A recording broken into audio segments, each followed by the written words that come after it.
My next guest is Tara Linney. She is an international award-winning educator who's helped several schools nationally and internationally with launching and sustaining effective one-to-one programs over the course of the last decade. She holds a BA in Mass Communications from the University of South Florida and an MS in the Science of Instruction from Drexel University. She also holds a certification as an Instructional Technology Specialist. Her understanding of how technology fits in education is vast. In both planning and training, Tara can speak both IT and education technology. In 2018, Tara authored and published the book Code Equity: Keying Girls into Coding as a guide for educators looking to make a more equitable learning environment for their students, particularly in the teaching of computer science topics. Her overall mission is to create a culture of equitable learning conditions for learners of all ages. Welcome to the podcast, Tara. Hi, thank you so much for having me. Well, tell me about a time when you were in the trenches and managed to crawl out. Oh goodness, there's been so many. Let's see. Well, let's see. I think one of the hardest kind of like life shifting times that I was in the trenches was my first year teaching. So I am a career changer. For the first 7 years of my professional career, I worked in nonprofit and marketing arenas. And then I decided, nonprofit is great, but what I really want to do is like see the impact that I'm having on people and helping them. And so I got into education. That very first year, I was working in Philadelphia public schools, and I received a pink slip. And I had never received a pink slip in my entire life. So it was my first full year of teaching. And it was, like most first years are, going home crying every day, the month, it feels like, and but learning a lot, and then working on my graduate degree and my teacher certification at the same time. And so after that first year, we only had maybe about a week left of school. My principal calls me to the office, and I was like, "Yeah, are you planning for next year?" And she was like, I have a letter for you. She had me open the letter in front of her and everything. And I was like, oh, what just happened? And so the year was 2010. And that was actually the year that there were a lot of budget cuts, and they had laid off 2,000 to 3,000 teachers in the city of Philadelphia, as well as teachers like across the country. And so I thought at that point, like, holy cow, like maybe education is not for me. You're thinking, this new teacher, first year, you get a pink slip after your first year. You think that it's you don't realize that there's all these other forces at play. And so when I got the pink slip, I was like, well, I'm still scheduled to teach summer school. So I taught summer school, and then I was like, oh no, is this the end? So then I got back into my previous work in marketing. I did that for most of the summer. And then I was like, no, I should try this education thing again. And so just kind of, I think what helped me in that case was the fact that I was still in grad school when I got the pink slip. So I was still learning, I was still growing, and that enabled me to see, like, okay, this is normal. People get laid off. It's not the end of the world. It doesn't mean that I'm a horrible person. There's hope somewhere. Yeah, I mean, that's, kind of that shock, right? That I think that had a lot of shock value for you, just as you said, a week before the end of the school year, and just kind of brusquely getting that and not knowing, just thinking, oh, this is to talk about your schedule for next year, right? But then, as you pointed out, there were a lot of budget cuts at the time, and there's a lot of times, you that's kind of when you are that new teacher, new to the building, that it just there's just a lot of factors into play, right? That first one in, first one out, or last one in, first Last one one out in, type of first thing, one out. right? Yeah, and that's the fact that you were working on that graduate degree, you didn't want to leave education. And where did you go from there then the next year, and leading into kind of writing your book and getting more into educational technology? So after that huge bump in the road, it was probably around July of that summer. I was like, I was doing marketing work and I was like, I can't, I feel not as fulfilled as I felt in education for the 1 year that I was there. And so I just started throwing my resume out to like every place that had an opening with one little caveat. So my master's degree is in education, and I have a certification as an instructional technology specialist. So I'm working on these tech related things at the same time as working on my teacher certification and my master's degree. And in learning about technology and education and how it all works together, I started to apply for any type of technology based job, like if it was technology teacher, if it was technology coach, like what have you. So I landed in Charlotte, North Carolina, as a technology teacher at an elementary school. Yeah. Wow. And did that take, yeah, you said you were in Philly, so you ended up moving all the way to North Carolina for this new job, right? And so was that Yes. quite a different type of position after that first year getting into being a tech teacher? And then did that take a learning curve? So there wasn't so much a learning curve. And in terms of like geographically speaking, so when I took the job in Philadelphia, I had never been to Philly before. I'm I'm not really from anywhere. So people like to say, like, where are you from? Yeah. And it's like, no. And so that being said, so what'll happen is whenever people ask that question, I can't give an answer. I'm like, well, where was my favorite place, or where was this, or where was that? And so at the time I was living in Georgia when I got the job up in Philadelphia. And so when I moved up there, I had met some of my distant family from my dad's side for like the very first time in moving up to Philly, which was like really great. When I got the job in Charlotte, I had visited Charlotte before, but never actually lived there. So geographically, it was like, oh, all right, familiarity. In terms of the job, the technology teaching was definitely an eye opener. But what was challenging was that at the same time, I was going through my master's program, and my master's program kept saying, no, technology shouldn't be its own silo. It should be integrated. So I'm learning something that goes against what I'm doing in that particular role. Okay. Mm-hmm. So how did that lead you into, being more comfortable in the role of working with technology and edutech? And I mean, a lot has changed now. I mean, this was the 2010, 2011 school year, correct? When you Yep. started that job. So it's now been 10 years. And how have you seen shifts happen so much into the fact that you started gathering research for your book about girls in coding? So I tend to be a very like analytical thinker. Like I'm working on putting together this SDGs and education playground.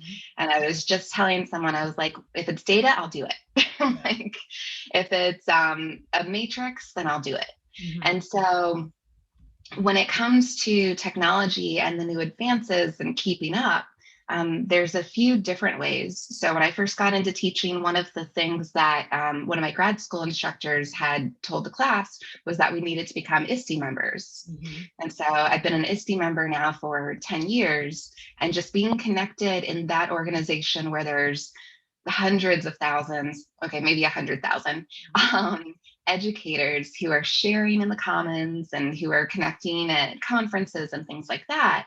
It helps me to keep abreast of like, whoa, what's this new thing? And I'm not afraid to like try new tools and break them, in my mind at least, until I can figure out how to work them correctly. And I think that's one of the things in staying up to date with what's going on in the world of technology. It's being open to changes that happen literally like every second of every day, it feels like. Like even if you look at Google products, so like Google just changed from just totally changed the look of their icons, Mm-hmm. and now calls it, instead of Google Suite or G Suite, it's now Google Workspace or Workshop, right? And so it's little things like that, staying connected in these ed tech communities and finding out what the updates are, and trying them out, because you're not going to know how something works unless you've failed at doing it once, and then you won't fail again. Well, you might fail one more time after, but like the third time, definitely it works itself out. Mm-hmm.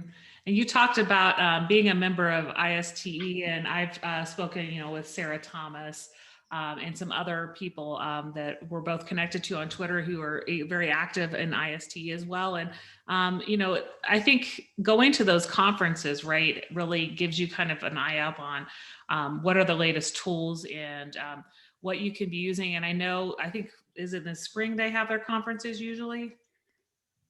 This summer. Okay. I'm like, wait a minute, when are their conferences? Yeah. So, Oh, 2020. are you usually speaking or doing breakout sessions at the conference? And do you usually attend those yearly? So kind of what's been your experience in gathering maybe some of the latest tools from conferences? So in the last 10 years, I did not attend ISTE in 2010. When it was in, I think it was in Philly in 2011. I didn't attend then because that was like my big shift of like, oh wow, I just got laid off. And so, but I've attended every year since then. So I guess we're looking at 8 or 9 years consistently. Yeah. So it's not just like going to this big event and seeing all these people and hearing from them, but it's like building actual connections and relationships with people based on some type of common thread. So there have been things in my professional life, like for example, back in 2011, I think I started going out for the Google Teacher Academy, and I applied, I want to say 6 times altogether before I was finally accepted. And part of like those smaller groups is being connected and having critical friends that are in those communities that can give you critical feedback on how to improve. And so once I kind of learned that like algorithm of, okay, this is what it's like to be a professional in education. Like this is, here's the person that I need to reach out to if I'm looking for things on this product or that one or that one. I've now, in my different groups, I've been the person that people come to when they want to be connected to someone. So kind of like a black book in my brain of like people and like what their strengths are and what their specialties are. And so, yeah. Yeah, and I find that so interesting, like how you have your niche, right? And there's other people in the community who have their niche, and I think you're talking a little bit about that Google Teacher Academy, and is that the same thing as the certification? Because I did that, I think in 16, that level 1, level 2, and then you have the innovator certification. Is that the same thing you're talking about? So the Teacher Academy is like the grandfathered, like old version of the Google Innovator Academy. Okay. Let's talk a little bit about kind of the work that you've been doing in 2020, focusing on teacher self-care and how in the remote learning environment or hybrid learning environment, there's been a lot of discussion recently on whether or not students should have their cameras on.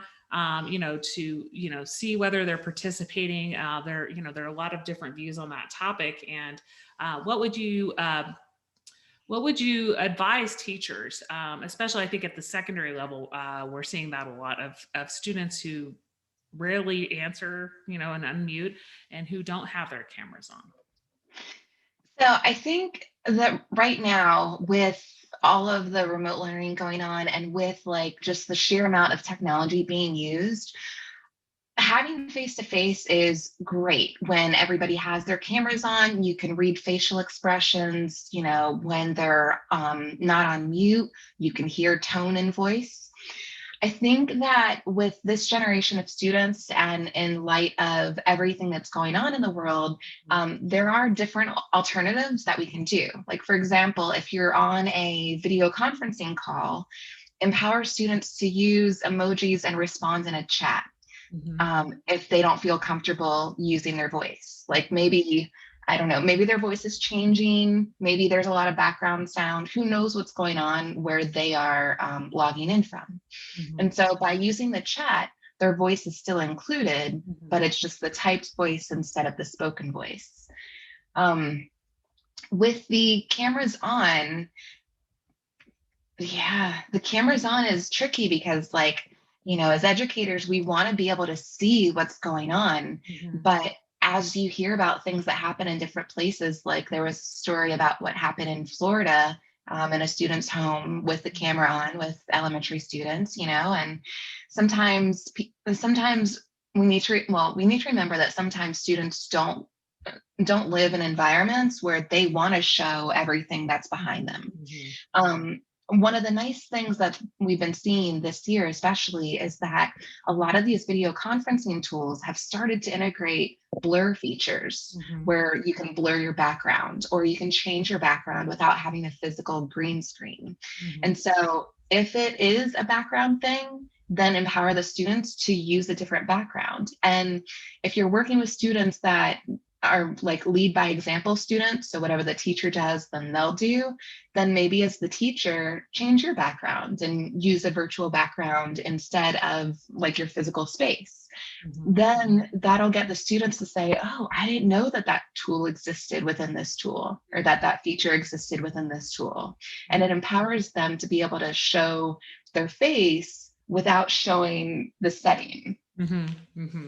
Yeah, and I think that that's good for elementary kids who, especially if they have those, home environments that might not be the greatest to show, but they don't maybe know how to change their backgrounds. And, I'm thinking about those middle schoolers that I interact with a lot, and they're always like, they're on a call for a half an hour and they use 10 different backgrounds, right?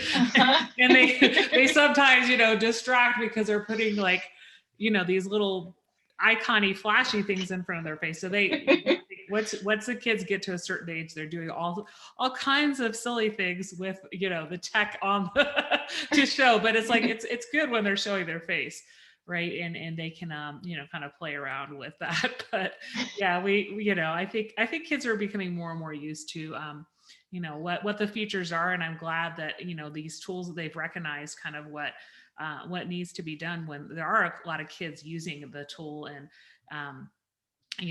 that we are able to see their faces but not necessarily their backgrounds. And something else that a lot of districts are thinking about as we start second semester soon, and they have grades at least in secondary school, getting those assignments in the virtual learning environment. And I know a lot of teachers are using some form of Google Classroom.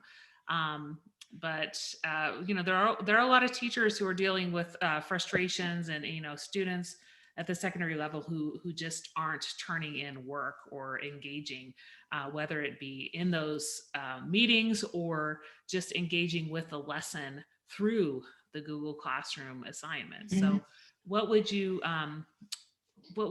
advise teachers or schools who have a lack of student engagement in that arena, and just the turning in of assignments so they can actually be graded? That is a great question. I think one of the first things starts with the engagement piece. And so if there are live lesson sessions going on, having some type of poll or inquiry that lives on Google Classroom, and you can just create a question on there, and having like a Likert scale attached to it. Then all students have to do is choose one of the answers. So like, how was today's math lesson? And like scale of 1 to 5, right? And then in the comments, put any like questions that you have about things that we did or didn't do. So you do the poll first. The poll is an engagement piece that kind of takes a pulse of the class to see where everybody is. and that follows the live session that happens, or if it's a pre-recorded session, that follows that activity.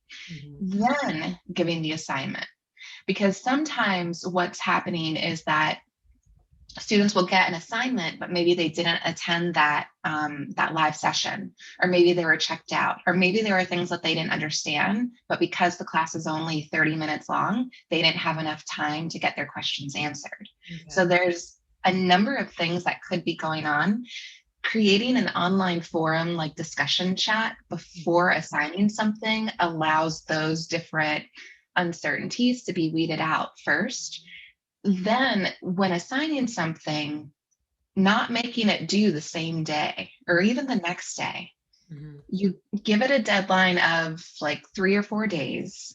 If by the 4th day, you still have 3 students who haven't turned it in, then that's when you start to reach out to those students and look back at that Likert scale data and see like what similarities maybe exist, but then do personal touches of, is everything okay?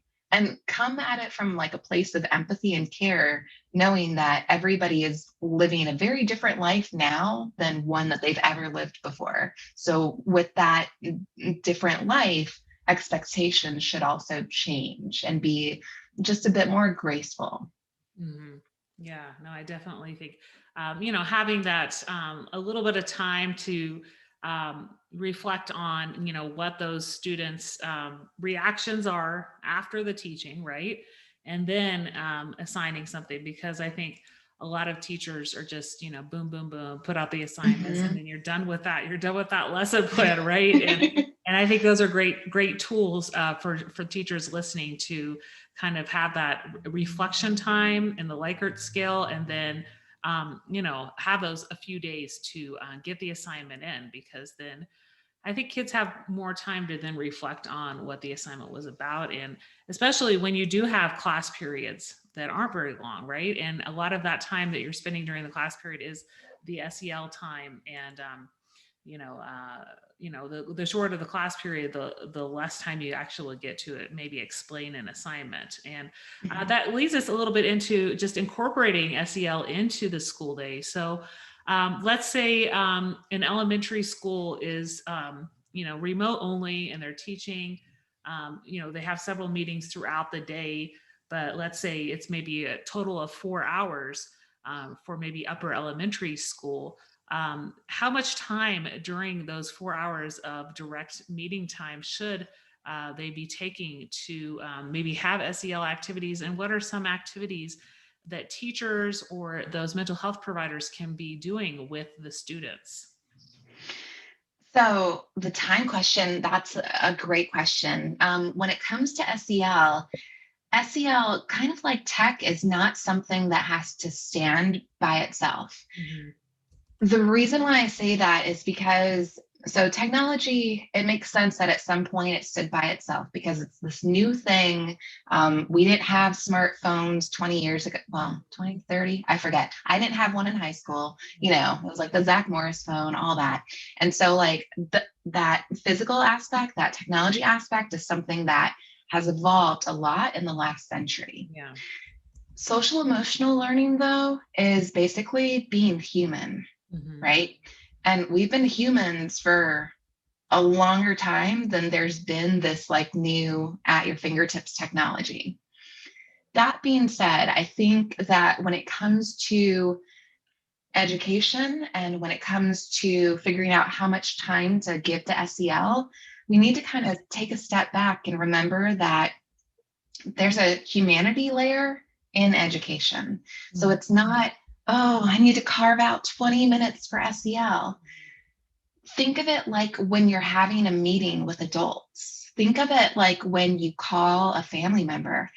Hey, how's it going? You don't just jump down their throat with, oh my goodness, I have this burning question. You always start with a greeting. And so even if it's infusing a new way of greeting students into that greeting and having every single student say, yeah, my weekend was X, my weekend was Y. That's one way in which you can incorporate SEL in. Also, when you're working with especially upper elementary students, things subjects can be really overwhelming because it's the first time that they've seen the subject. It's a little less so when you get up in the grades, because like math concepts tend to repeat themselves and then just grow on that base content understanding. That being said, when you're working with upper elementary and you're incorporating something new, that time that during a physical class, you would have transition time and say, okay, we're going to take a break before we transition to the subject. Yeah. Incorporate some type of breathing exercise or some type of music exercise as the transition between those subjects. That brings the calm back into the classroom, and it lets the students better become self-managers of their own emotions and their own time because they see this transition. Mm-hmm. Yeah, I think that's such a great idea because, as you're saying, in high school, if they're doing remote only, they transition from one Google Meet to another to Yeah. classes. But for the elementary school kids, right, who have that same teacher, yeah, having that a brain break, whatever type of brain break that may be, like you said, to kind of transition to get their mind in that other place from language arts to math or something like that. And that's definitely a good way to kind of incorporate SEL, I think, into the practice as well, because you are if you're transitioning into a story that you're going to discuss, you're having those leading questions like, have you had this experience before, or somebody, tying into that main character in the story, right? So let's talk a little bit about the equity gap and girls in tech and coding, and what kind of research that you did for your book that you released a few years ago, and how you've seen girls get more and more involved in tech just in the past 10 years since you've been working in ed tech, and what you would see for the future for girls that are maybe going to graduate in the next 10 years.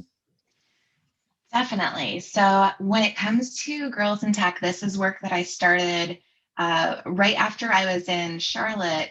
I took a position and became the first ed tech coordinator at an all-girls school in Washington, D.C. Mm-hmm. And so when I was there, I was working with all girls, like all girls all the time, no boys. And so I really got to understand just how girls think and how they react in terms of if something isn't perfect, if something goes wrong, when learning new skills, when working together, different things like that. And so I had started a blogging club, and the girls got kind of bored of writing, and I wanted to try something new. So I'm like, all right, let's have a girls coding club. Mm-hmm. And so in that coding club, I had about 10 girls in that club after school, all elementary. And what I was noticing was that some of the girls who are especially high academically during the school day, when they were introduced to this new subject, computer science, right? And they didn't know what they were doing, mm-hmm. It was like panic mode. It was like, I'm used to being perfect. Now what? And so when I saw that in one of my students, I started to do some more just outside research on why that is, why that exists. I interviewed some of my students and just did a mini case study with that group of girls. From there, a bunch of things happened. Let's see, to kind of sum it up, I was there for a couple of years, and then one summer, the summer that I became a Google certified teacher, I started to do some work for Tinker around running their summer enrichment camps and building out their curriculum. And especially in the summer enrichment camps, it was primarily boys. And I was like, I haven't seen boys in years. I've been working at an all girls school. Like, why do you guys behave this way? No, that was honestly my first thought. And so, but having that like big kind of culture shock made my brain just kind of wake up and be like, whoa, there are definitely major differences, right? Because I had been in this all girls school. Now I'm working with boys and girls. My next school was boys and girls. And just in interacting with some of the teachers who wanted their students to try like hour of code activities, I noticed how one girl behaved and how one boy behaved and just how they approached problem solving. So that was the first inkling of like, I think teachers need to know about this and the different gender dynamics that go into learning something like computer science. And what really kind of nailed the hammer in the coffin was when I moved to Singapore. I set up an after school coding club. Part of the problem was I called it Programming Pioneers, which is not an attractive name for all genders, pioneers. Yeah. I had 24 boys and 1 girl sign up. Wow. So I turned that into a little case study and I was like, all right, social experiment. Let's see what's going to happen. Yeah. And then I wrote a book shortly thereafter because I'm like, this can't be what always happens. And so basically, when it comes to gender equity in computer science, a lot of it is when we're integrating coding and computer science into our different learning environments, we need to take an inward look at how we're doing that. Are we saying everybody's going to build a game? Everybody's going to do this one thing? Who can destroy X, Y, and Z? Because if we're approaching it from that primarily male-based gender view, then we're not looking at the whole child. If we go and we look at the whole child instead, we bring purpose into why we do things and purpose that they can see across different fields. So instead of making a game, why not incorporate some math into it and have students use Scratch or something to explain a math concept? Why not incorporate some digital citizenship into it and have students do digital storytelling using computer programming? So yeah, a lot of it when it comes to getting girls into coding and computer science is getting them hooked based on the purpose aspect instead of the game aspect. Okay. Because when they see that they can make something that makes a difference in somebody else's life, then they're more likely to stay committed to learning more about computer science and the different fields that relate. Yeah, and I see that with my own daughter who's in 5th grade. She literally likes Scratch, and and both my son as well, who's in 7th, but just having that end goal, right? And then that communication tool where they're showing kind of what they've built with, and anything with Minecraft, anything with those types of games where they actually have something to show for their coding, right? I think that lures a lot of kids in, and they stay on those things. And she was explaining that to her aunt yesterday, kind of what she does on her game on the iPad, and like, so she was really engaged. And I sometimes they tell other people in their family and not their own parents, and they're like, that was the first time hearing about what each thing does on the iPad that she's playing with there. So it's funny.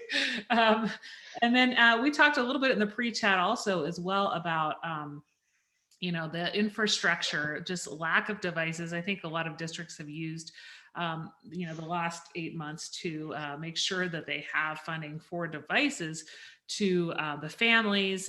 But we still are looking at a lack of infrastructure across the U.S., especially in rural areas. And it's hard to believe in 2020 that there are communities that don't have internet access, right? And that you're still hearing this fall about people that are having to drive to Wi-Fi hotspots.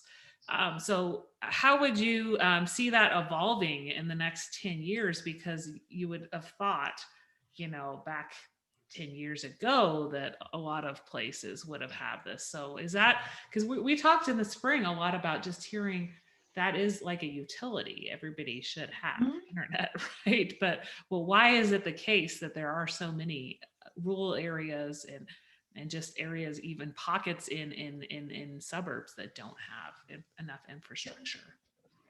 Well, I think one of the greatest things about everything that's happened in 2020, especially in terms of the pandemic and a lot of gaping holes that have been revealed, is that we're starting to see the inequities that exist in communities.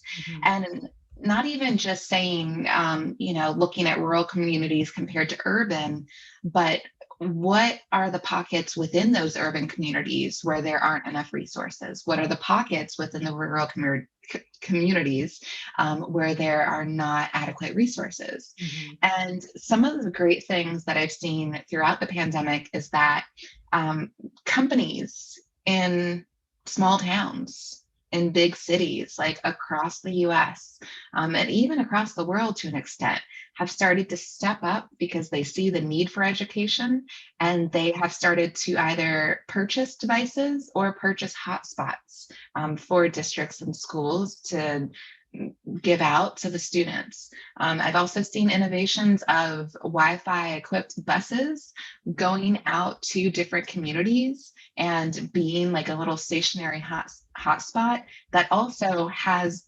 bagged lunches on it. So kids come up, they show their ID, they get access to the Wi-Fi if they're within a certain range, and they get their lunch. So I think it's a matter of looking creatively at A, what are the holes, and B, what resources does a community have that can help fill those holes. And it takes time, and it takes looking deeply, and sometimes even bringing in outside people to say, oh, have you seen this? Because oftentimes when we're in the middle of this mud pit, we can't see outside of it. But when we've got somebody who's not in the middle with us, then they can actually see and say, hey, have you tried this?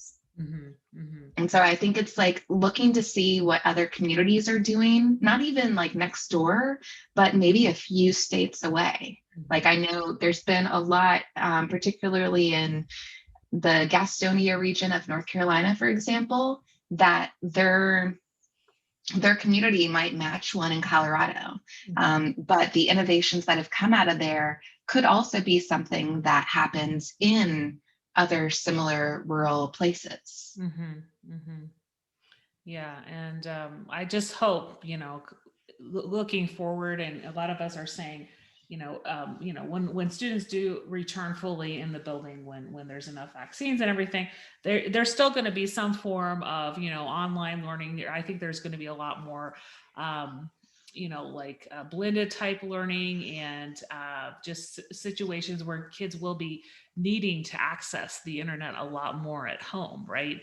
And I just the fact is that it's not going away, right? And this is something we needed. Even I think about when I taught, early in the 2000s or mid 2000s, and at that time you would say, okay, well, I'm not going to assign something that requires the internet because there's a certain amount of kids that don't have it, but then that you're still talking, in the 2019 or 2018 about, that there were certain kids that didn't have access to the internet. But after all this, the pandemic and the remote learning is over. I mean, we can't have that excuse, because we know that they got through this time, and that there's going to be, that people are going to have to access something. And that's why, like you're saying, having the companies reach out, having the mobile hotspots, and just like, somebody from the outside actually maybe partnering with districts and identifying